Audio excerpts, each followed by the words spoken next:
ka chan chin chhun lo taki kan ziak ve rim rim ange he channel hi ka ngai thave zia ka chan chin chhun lo taki zia ve rim rim ka chaka ka thiamang in karon ziak ve ni e ke hi unau panga zinga amilai le mi pom chhun ka nia mi pom chhun ti taka kanu le pa te le ka unau te khan min buat ve thin le a ka pa phei chuan khoya po kal se min khoi ve zi thin kanin zuina sa ngai po kanin ngai khop mai e ka pa kha zuin mi kha ni ve a kan pian ma tang in to kha ni kum ko kan i ve mi ku chuan zu khan atak sa ti chne le to ni ka pa kha zuin mi chu ni ma se in chunga buina siam chi phei ka chu ni vak lova a rui changa pathian thu min ril vak kha ching thung a chang phei chuan zai rut tlata kan zai le chiam thin buina kha siam lo ma se ninom chang kha tam ve thin phun chiar te chang ta kha nei ve thin bok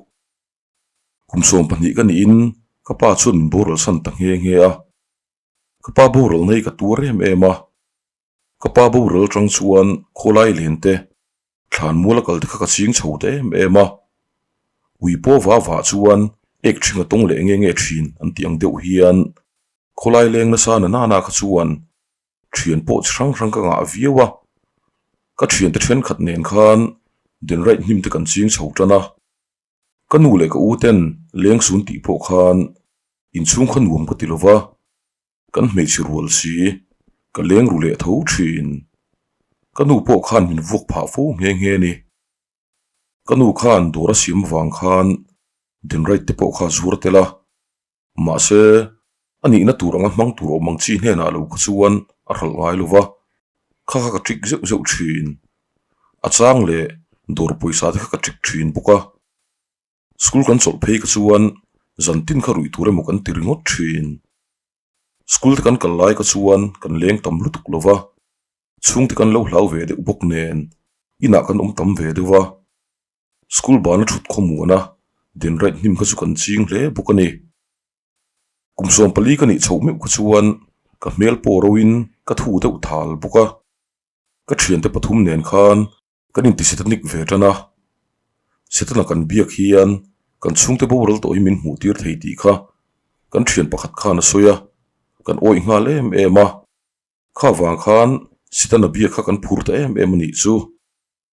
sitana kan biak don khan thlan mula kan kala din right kan hnim rui te ya sitana an biak dan ni o mangbera kan riat khan kan tikual ve thin ani kha kan chung te mu kan hlau si kan taksa khoi lai mat kha kan ziak rang kul ve nuai thin sitana kan biak dan ro kan dalang reng khop mai rui kan nei lo phei ka chuan thlan mul kha zana phei chuan kan hlau deuh le ngala sitana po kan bitui ngai lo Sunday school ate khan kan kal ve zi athova kan thian ho te khan kan in mit mei vela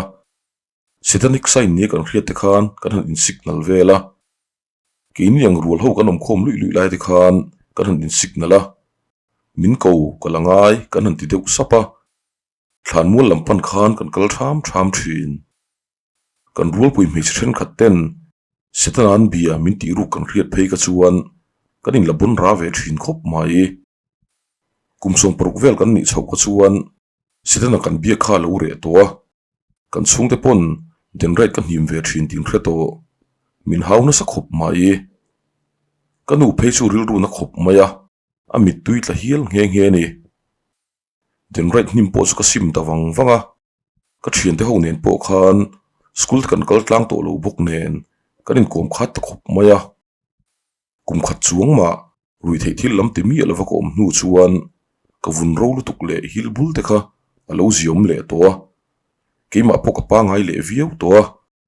khatien mun phung pa ngai tak ka zo ve lai khan kan school kalna ka thian pa pakhat khan dam doi chi lam kha lo ti ve thina ke po chu I du ve min tia thlem sam tak mai ka lo ni niang chu ka lo du ve le mai boka ti chuan dam doi chu ka rui chho le ta ni ma se mi khriat tham khopa rui chuan ko om ngai lo ka han ti ve china chuan kan class a khan me chia po mi pa po dam doi ti ru ve zeu khan lo om nual maya min soi mu tu ber khan aron king ru thina ama ta khan le sak sap thin ma se rong king tam ngai lova chan lo khan hlau thei em ama khan tlon hle thin bok an mani khatam doi dor nei khan nia a chung ti riat lo hin rol lar thina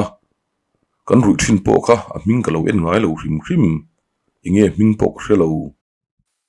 dam doi ti ho khachu kanin kom khom dewa kan nung chang kha thalo me ma kan thiam thelo em thung kan zirtir tu te po khan mak min ti hlom thin khop mai heti hun lai ve khian ngai zong ka nei ve thina ka du ve me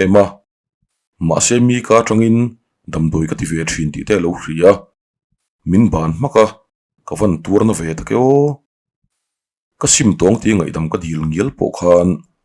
rui thei thilai nam hnoi hrim hrim chu a du lo bur thu min hril mak maya keila khan ka ve ngut nguta hei ka ngai zong nei masak ber le an hung ber chu lan tari ni tun thleng hian midang reng reng kalangai zong le theilo ka bial nun min ban hnu tang phei ka chuan ka ruina sa zuala zirtir tu te po khan min man chuak hiala ka nu po skulan ko nge ka nu kha zakin a thin ri me ma min hauna sa khop mai engma soi lovin ka ngoi reng thunga ka in thiam lo ve thona dam doi ti kha ka sim pha chuang mi lo thung dam doi ti reng na kha chu school kal po ka ning thuaya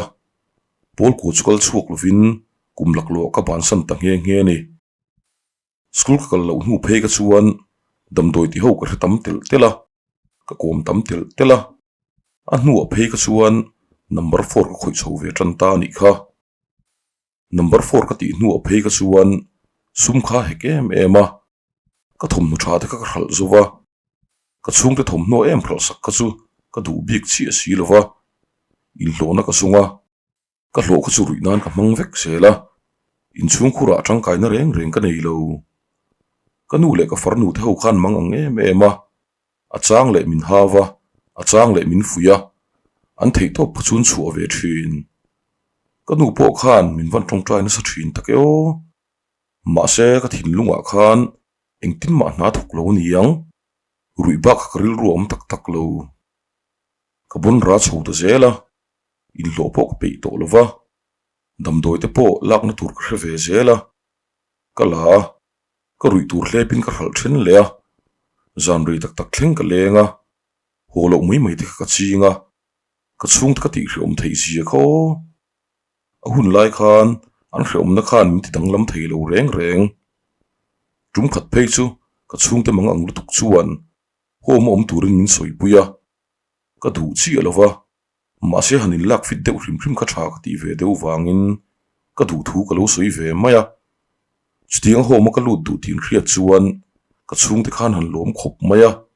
min fui na sa khop mai homa chuan thloruk zet ko ma ka taksa po fit ve man viau ka mel te po moi ve khop mai ma se ngi tum na tak tak ril ru pulo na chu khat vel ka ngi le nu chuan rui lo lama bok ka chuan le heti rui lo ka ti le hi a ma in ka tina sa ka taksa po chi sak viawa ka chung te hlim ve na zong zong po ka lak sak zo le ta vek mai ni ka nu ho khan an ngui ngi ei thina ka nu cher sot zia po kre tho ma se lo mak khop mai ka rui na tur ka nei ka chuan engdang ma ka ngai tu chang lo hi ni per mai kumli se chukatal boro le viawa a chang le jela ka tang thul heti lai hian ka ute pan hi pon pasalan nei to ka mak pa te pan hi po khan min zil ven sa thin khop mai chung ko mi po chun chung ko khai ding tu tur ka ni ti ka hria ma se khalam kha ngai tu thei tlat lo ruina tur nei dan kha ka ngai tu ber chun kha ni deuh mai rui po ka num ka ti po ni chuang lo ka ning ve ema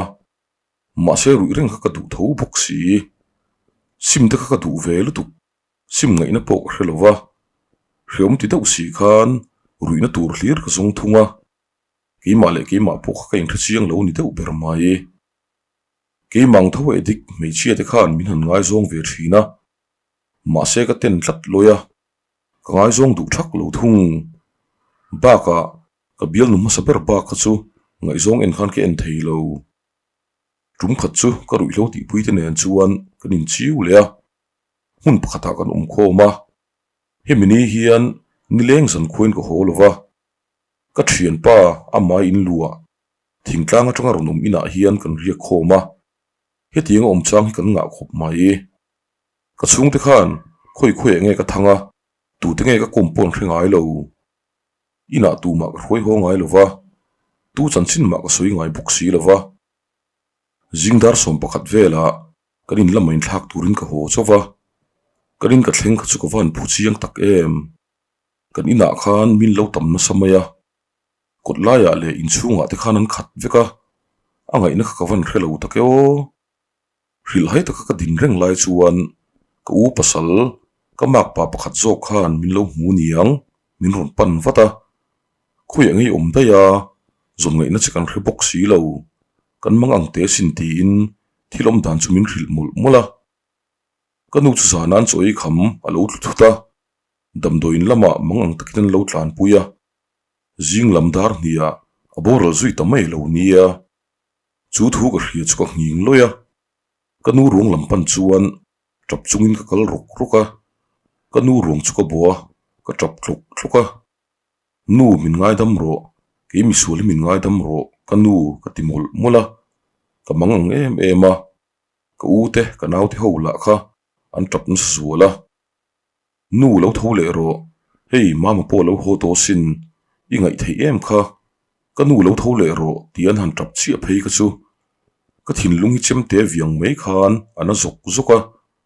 in thiam lo nen ka khata ke ma le ke ma kha ka in demin ka in hotak zitani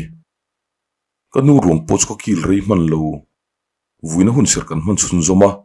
thlat kan la kanu thlan mol lam kan pan puita ki poch ko tap to lova ril runa le zak takin ko oma ki in chir lutuk le ki in dem lutuk chu ka thin lunga na vong vonga ka farnu te ho poch ko za ema ka in thrung ngoi ngoi bok an trap roi roi te chuan nem turin ka huai sen na khana thlin si lova hriom ko van ti takeo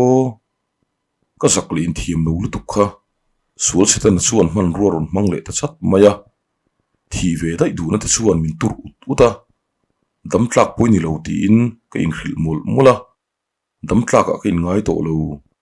thi ve dai kha ka du ber ni top mai zana khan min len pui tu te po an zai tui hle a then an lama ki ve chu kil khata ril ru buai takin ka thutlok thlok ringuta kanin leng te pon ho zo vek to ti a chuan ngoi ringin ka chuaka thlan mol lampan chun ka kal ta wang wanga thlan mol ka thlen chuan kanu thana ka thua ka trap thlok thluka kanu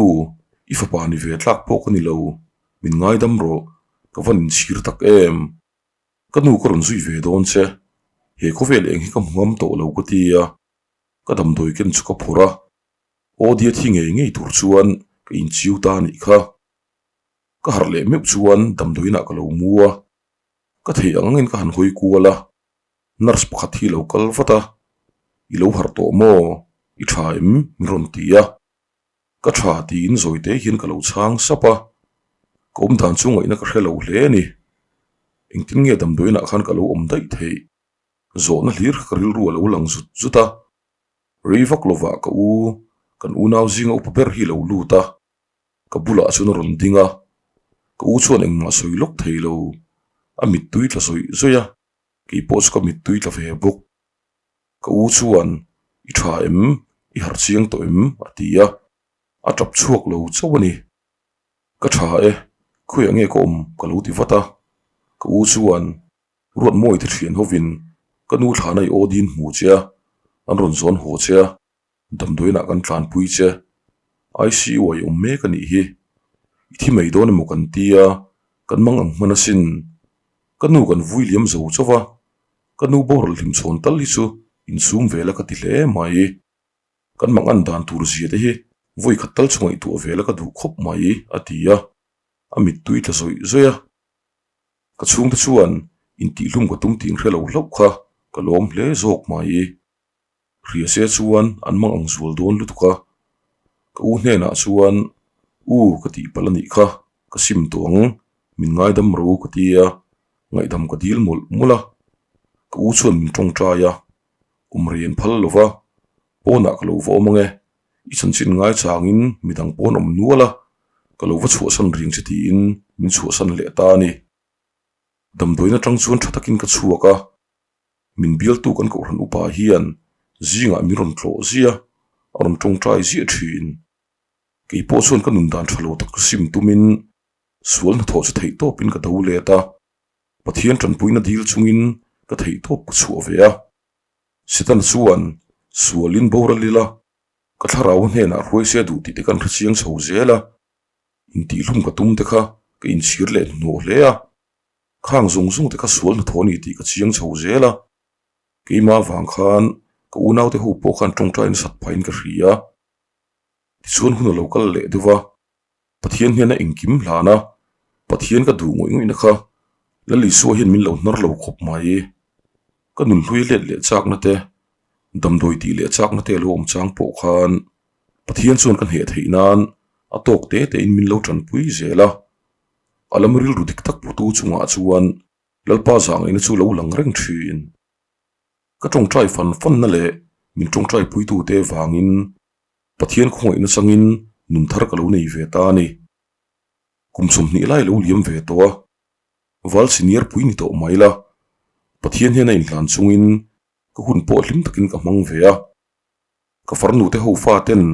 apu min tia hlim takin lalpa zara ka hun ka lamang ve me ka ni e lalpa ro pui ber ro se